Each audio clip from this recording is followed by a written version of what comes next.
ಈಗ ಅಲ್ಲಿನ ವಾತಾವರಣ ನೋಡ್ಕೊಂಡು ಮೊನ್ನೆ ಈಗ 1 ತಿಂಗಳ ಹಿಂದೆ ಆಗಬೇಕಾಗಿತ್ತು.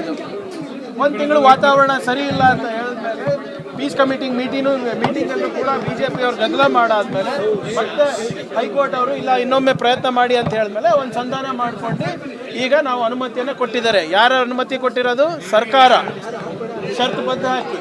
ಈಗ RSSನವರು ಮಾಹಿತಿಯನ್ನು ಕೊಡೋದು ಬಿಟ್ಟು ಸರ್ಕಾರಗಳಿಗೆ ಗೌರವ ಕೊಟ್ಟು ಅನುಮತಿಯನ್ನು ಕೇಳೋದು ಪ್ರಾರಂಭ ಮಾಡಲಿ ಮೊದಲನೇದು. ಆಮೇಲೆ ಭಾಳ ಸ್ಪಷ್ಟವಾಗಿ ಚಿತ್ತಾಪುರ ವಲಯದವ್ರು ಮಾತ್ರ ಇರಬೇಕು, ಹೊರಗಡೆನವ್ರು ಇರಬಾರ್ದು.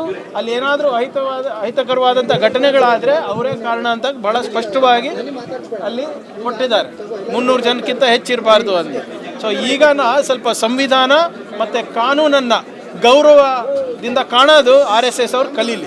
ರೂಟ್ ಮ್ಯಾಪ್ ಏನಾದರೂ ಸರ್ಕಾರ ರೂಟ್ ಮ್ಯಾಪು ಕೂಡ ನಾವೇ ಮಾಡಿಕೊಟ್ಟಿರೋದು, ಎಲ್ಲಿ ಸಾರ್ವಜನಿಕರಿಗೆ ಗೊಂದಲ ಆಗಲ್ಲ ಅಂತ. ಧಾರವಾಡ ಹೈಕೋರ್ಟ್ನಲ್ಲಿ ಸ್ಟೇ ಇರೋ ಕಾರಣ ಇಂಟ್ರಿಮ್ ಸ್ಟೇ ಇದೆ ನಮ್ಮ ಗೌರ್ಮೆಂಟ್ ಆರ್ಡ್ರಿಗೆ. ಅದಕ್ಕೋಸ್ಕರ ಇದು ತಾತ್ಕಾಲಿಕವಾಗಿ ಅಲೌ ಮಾಡ್ಬೋದಾಗಿದೆ, ಕಾನೂನುಬದ್ಧವಾಗಿ ಅಲೌ ಮಾಡ್ಬೋದಾಗಿದೆ. ಅದಕ್ಕೆ ನಾವು ಅದನ್ನು ಕೊಟ್ಟಿದ್ದೀವಿ. ಭಾಳ ಸ್ಪಷ್ಟವಾಗಿ ನಮ್ಮ ಆದೇಶದಲ್ಲೂ ಕೂಡ ಇದೆ, ಸರ್ಕಾರದ ಆದೇಶದಲ್ಲಿದೆ. ಇದು ಬರೀ 1 ಟೈಮ್ ಪರ್ಮಿಷನ್ ಇದು.